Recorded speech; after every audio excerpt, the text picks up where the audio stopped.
Welcome to Curious City, the podcast from Glasgow Life Museums. I'm Alan Braidwood, and this is how it works. In each episode, we head out into Glasgow, discovering the stories that surround us. Who knows what we'll discover this time when we take a look at the long history of Glasgow Green. It's Glasgow's oldest and biggest park at 136 acres. The Green was gifted to the people of Glasgow in 1450 by Bishop Turnbull, and for centuries it functioned as the city's only green public open space.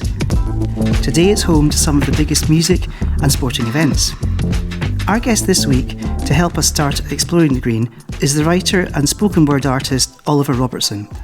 Oliver's from the East End of Glasgow and has performed spoken word since 2020 and has taken his words to people and festivals right across Scotland, including the Hidden Door Festival and Doon the Rabbit Hole. He's also had some of his work published.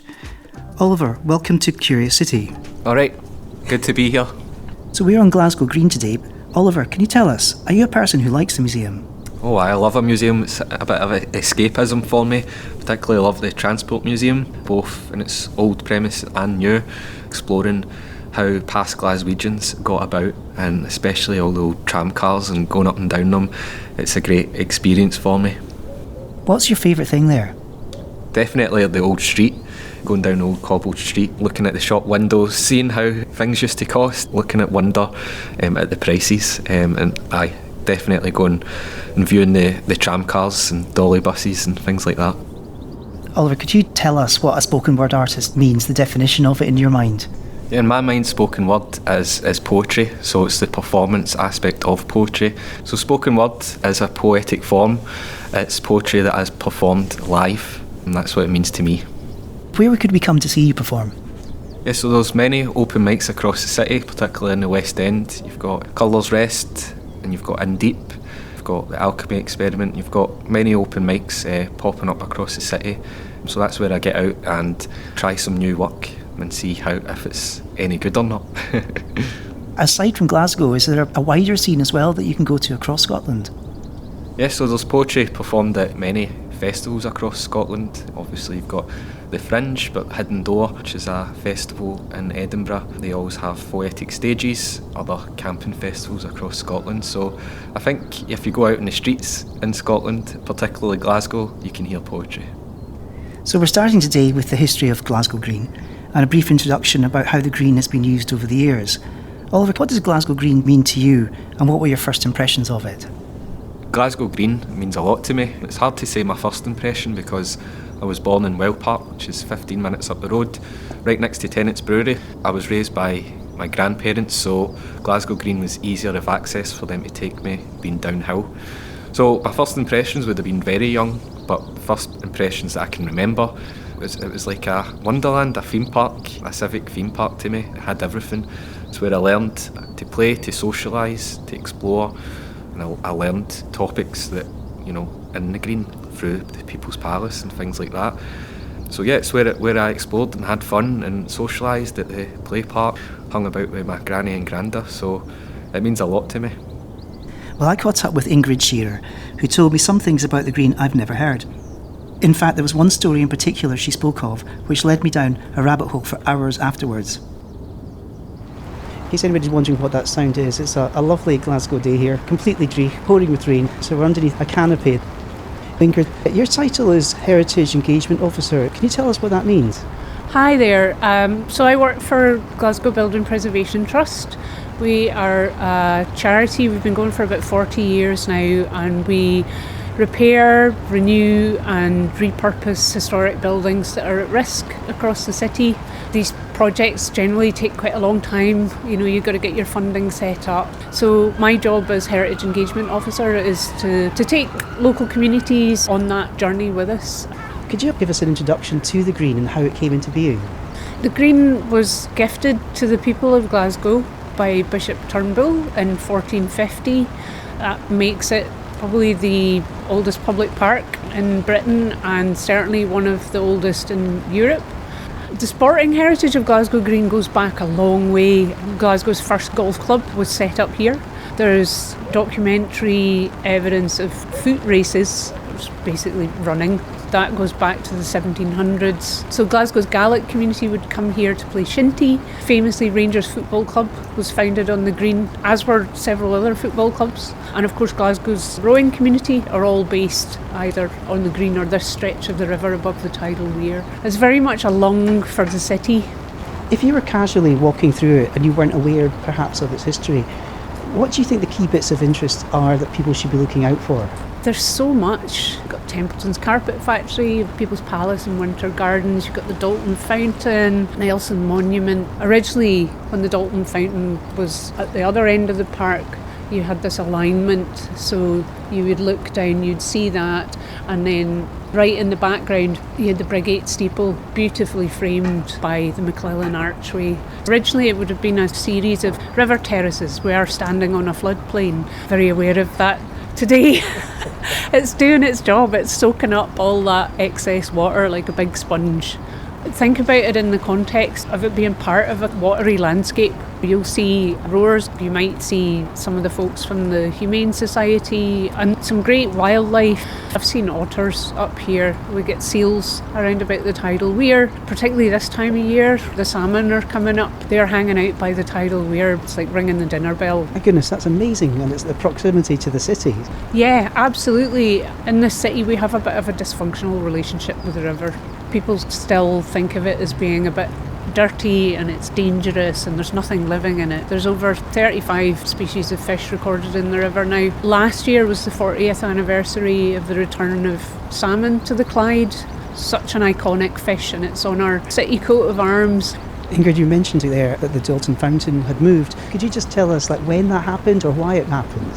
Dalton Fountain, the largest terracotta fountain in the world, and it was moved to the Green in 1890, but not to the site it's at the moment. It was originally just up from the West Boathouse. There's a buried Olympic-sized Lido swimming pool. Are you serious? When you're kind of wandering about, you're very aware of all these kind of big monuments. You might not necessarily be thinking about what's actually under your feet. If you're at Transmit Festival and you're standing at the main stage and everybody's jumping up and down, they're probably not aware that they're bouncing up and down on the site of an Olympic-sized Lido swimming pool that was half built in the 1930s. It was abandoned over the Second World War, and then they just ran out of cash. They couldn't get it finished off. It's right in front of the Nelson Monument. What role do you see Glasgow Green playing for future generations? I think as long as it exists, it'll always be used as a gathering space. We just have to defend it. It's had plenty of threats in the past. In the 1960s, 1970s, there was a proposal to put in a spur from the massive inner ring road that would have been a dual carriageway essentially right through the Green, right in front of us here in the People's Palace. It sounds like it will always have that defence of its citizens. Yeah, absolutely. Ingrid, thank you for coming out today. I'm so sorry you end up getting soaked. Oh, you're very welcome. I still can't get my head around the idea of an Olympic-sized Lido buried under the Green. Can you believe that? Can't believe it. I never knew that before. It's really interesting to hear that story, and yeah, it's something I would never thought it existed. And I don't think Glasgow had the weather to have an outdoor Lido. Obviously, it could be quite cold swimming on the outside, but maybe that's why it was abandoned, the weather. Maybe. Well, after meeting Ingrid, I spent a little while on Google afterwards and was searching for images.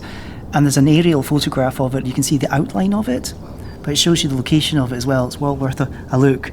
I love speaking with Ingrid there and hearing all the detail about the river, the salmon and life in the Clyde, as well as the Green itself and how it was used. At one point she said there was 40,000 people on either side of the river watching rowing.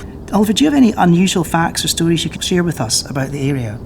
Yeah, I've got many, but I suppose a personal story that I've got is, and I swear no one believes me, so hopefully people can get in touch after this, but there used to be a go-kart track in Glasgow Green. I used to beg my granny or granddad to give me 50p for a shot, and there used to just be wee electric go-karts that went round like a square track, like 4 corners, and because they could only go a certain top speed, not very quick, we'd all rush to go to the front to get in the first go-kart to finish first, of course. And I remember one time I didn't get to that go-kart first, so when the worker was flying the checkered flag to start, I remember just careering off track across the grass, round the other side and back onto the track so that I'd finish first. So I used to love that. That's a bit of a personal story. But yeah, I think the stories are like the social history of the Green.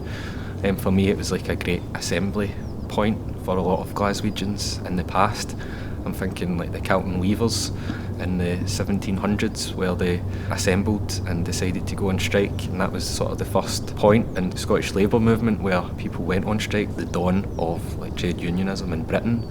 It's got like a commemorative stone on Monteith Place, I think it is. So you can go there just as you enter the Green, and you can see that that's where the Kelton Weavers, unfortunately, some got shot by the local army barracks for going on strike. But yeah, it's obviously throughout the years it's been a great place of social meeting point, and had brought sort of the Red Clydesiders to those and protests about universal suffrage. It's where the Red Clydesider John McLean gave their jacket to a Jamaican man who wasn't prepared for the Glasgow weather. So yeah, the kind of stories that I take from Glasgow Green.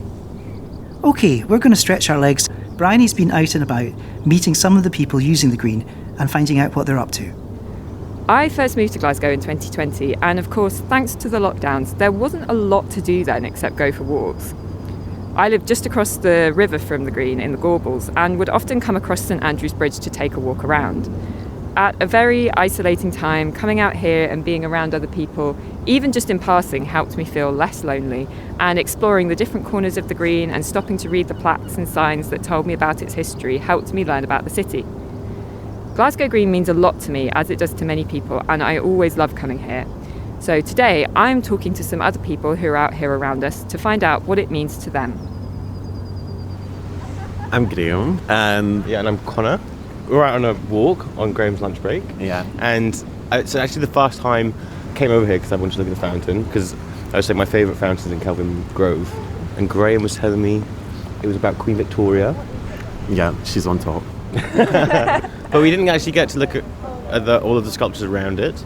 But I don't really know anything about it. Do you know anything about it? So it's the only surviving terracotta fountain. Terracotta? Yeah. Really? Yeah. I think so. We'll edit this out if I'm wrong. But yeah, so this is the first time you've been out to see it, and what do you think of it, and what do you think of the Green? It's Beautiful fountain. Because I'm an artist and I've got a studio in Finniston, so I do a lot with like clay and like sculpting. But I think it's really sad that we don't have a lot of fountains like this anymore. So, and how about you? You said you're out on your lunch break. Yeah, I mean, I live nearby. Yeah, I used to come here when I was younger, but I just wanted to show them the thing. Yeah, it's nice to walk around. It makes a difference from Kelvin Grove as well. It's bigger, I think. Glasgow Green is really beautiful. It's actually quite big. It runs all the way down. I've got a friend that's got a studio just on the other side of Glasgow Green as well. So it's actually nice to like see this part of the city. My name's Irene, and I visit all the museums and everything in Glasgow. Right. My daughter actually works in here, that's why we're waiting on her. Ah, okay, right. Okay. Do you come to Glasgow Green often? Yeah. Beautiful walks in here, along the river and all that, it's lovely. Even though it's in the city, when you come here it's like a different place entirely, and there's plenty to see in it, between the row and even the wee garden round there. Everything, it's a great place. When I was younger, they used to have the poles over there where the washings went out. I mean, I didn't see them, but I'd heard about them, do you know what I mean? Don't know if they still have some of the poles, where people for the houses would come out and put their sheets and all that out there, do you know, on the green to dry them. That's why they called it the drying green. Yeah, I think there are still some of the poles out there, but there's less than there used to be. Yeah. Oh, and I think you can still use the poles. You need to sit and watch your washing right enough. So we are Maram and Yanis. We are actually on visit in Glasgow, coming from France only for the weekend, and we had a little interview for jobs, maybe moving here or not. Just saying, it's really, really quiet and like calm. Living in Paris or in Berlin, it's kind of like crazy to see how different it is. It's green and quiet. Yeah, and then I think as well for us, and because we're both architects, so we really appreciate the spaciousness in between buildings and have like green areas, and I feel like in the modern big cities we just killed it. I'm Yvonne. I was brought up in Rutherglen, not far from here, and I remember Glasgow Green. I'm 72, so I remember it way back, and I think the exhibition here is fabulous. Thinking about the Green, so do you want to tell us a bit about why you're out here today?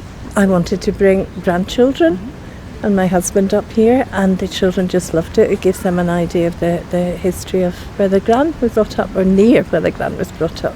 But I used to come here to an uncle and aunt who lived in Monteith Road just along there, and we'd come here often just to play, have a good time, do a bit of learning. It was good. What a variety of people and stories. Let's talk about one of the most striking buildings on the Green, Templeton's Carpet Factory, which made carpets for the White House and some of the greatest ships built on the Clyde. It's a beautiful building which today is used for many different purposes. Oliver, have you ever been inside it? Been inside it briefly, yeah, maybe to get a pint once or twice. I think going to Transmit just to pop in to use their facilities briefly. I don't know if they would be happy about that, not a paying customer. But I've been inside it, but I'd love to see more of it, especially obviously Templeton's Carpet Factory. It had its amazing global reach back when it existed. Our colleague James went along to meet Sylvia Krause, a paintings conservator and restorer who works in the building. So let's hear how they got on when he paid her a visit.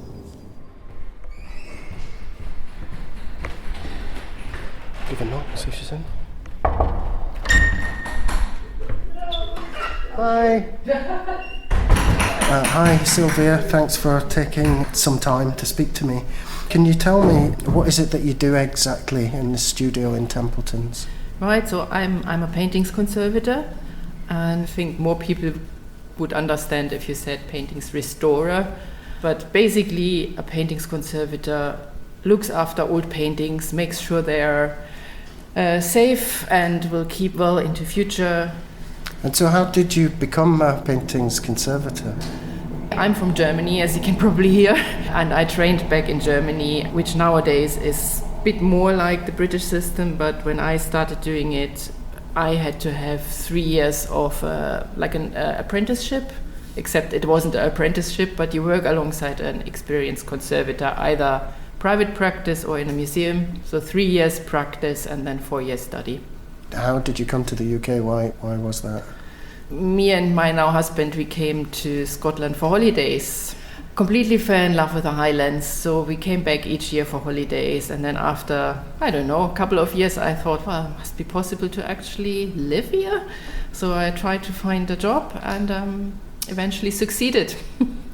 We're in Templeton's, the old carpet factory, so why did you pick this building to work from? Templeton Carpet Factory was, I think, one of the first that came up that looked quite promising for me. And yeah, it suits me really well. The main feature, I think, is really big north-facing window with nice light. But I mean, it's very interesting. Even, I mean, most people are probably aware of the West Brewery being in there. And if you're in there, you can see structures on the floor where I always imagine there must have been big machines have been standing there or something. So I'd love to have seen it whilst it was still a carpet factory. It sounds like you enjoy your work. It's very rewarding. I mean, it is rewarding if you see how a damaged painting comes back to life. It's not dull, there is no routine, there is no treatment you can just fit on each painting. You always have to take account of the specific makeup and needs of the customer, so you always have to find a very custom-made solution. And so you were talking about the customer there, so who do you find yourself working for?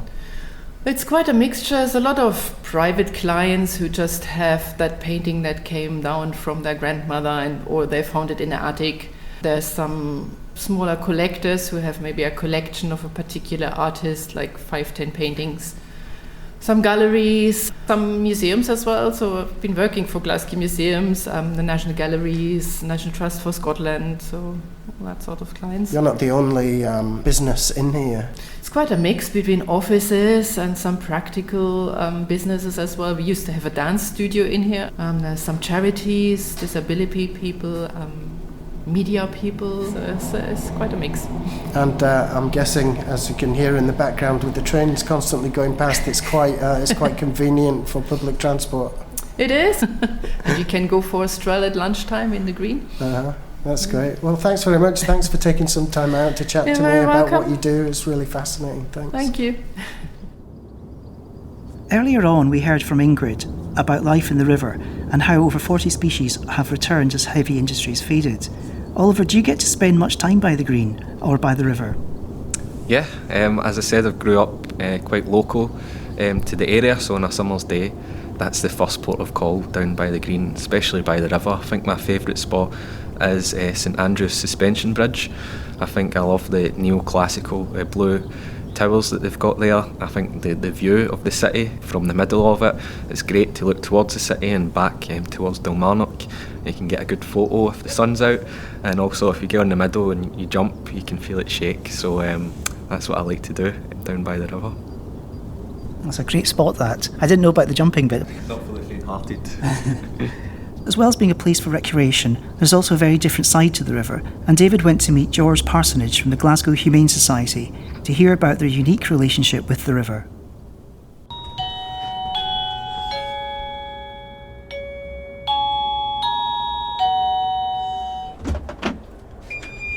Good morning, George. How are you? Morning, David. How are you? I'm good. It's good to see you. Excellent. Had a bit of fog. At least you found your way. Where are we going? In here. In here. Fire on, shut the door. Be nice and warm. Thank you. Anywhere. Anywhere you want. George, thanks for having me here today. Could you tell us a little bit about yourself? Well, I'm 80-year-old now, I think. So they tell me. I was born in his house. I was born in the room upstairs from where we are just now.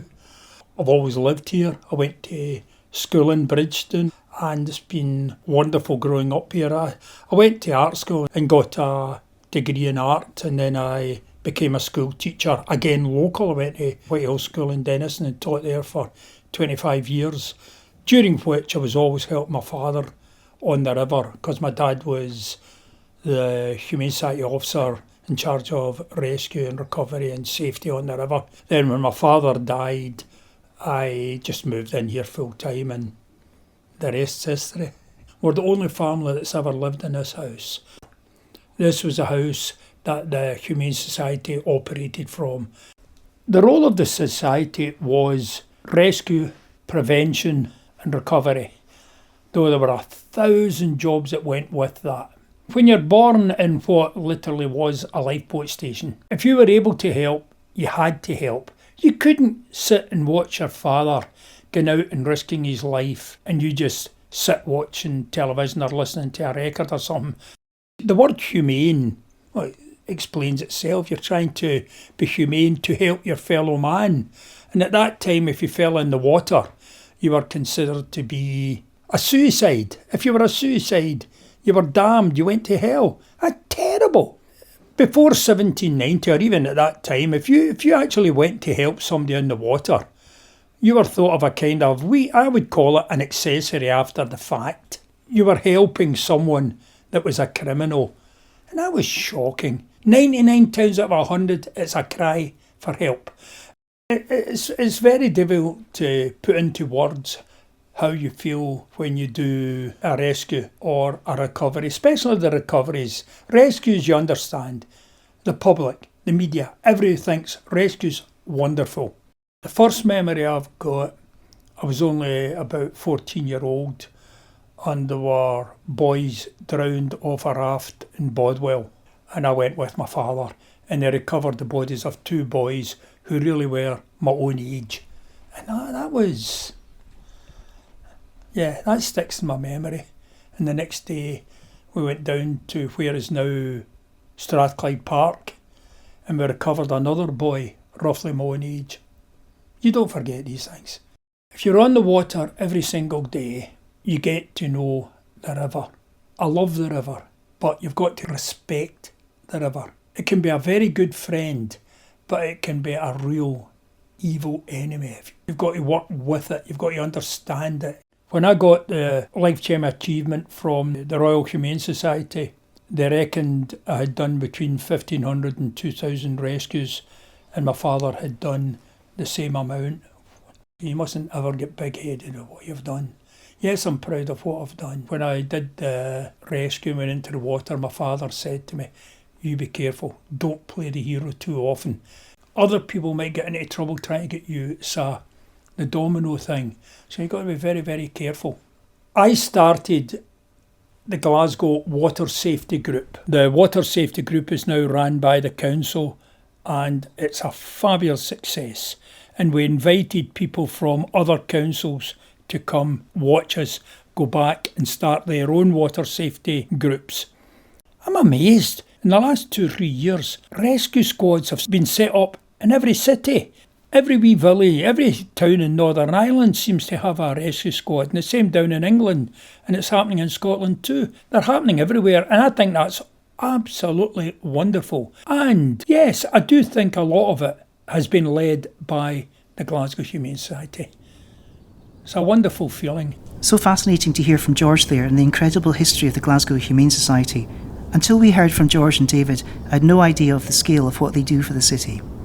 I remember going with my granda, and it would be a long day, and I'd be choking to get home. I'd be hungry, but he'd be outside George Parsonage's house, and because they knew each other, because he was an art teacher at my mum and uncle's school, so they knew each other through that. And I'd be moaning to go home, but they'd be standing outside talking about their exploits and what my granda's up to at work, and obviously George and the Humane Society. So yeah, it's fond memories. Have you been inside the house?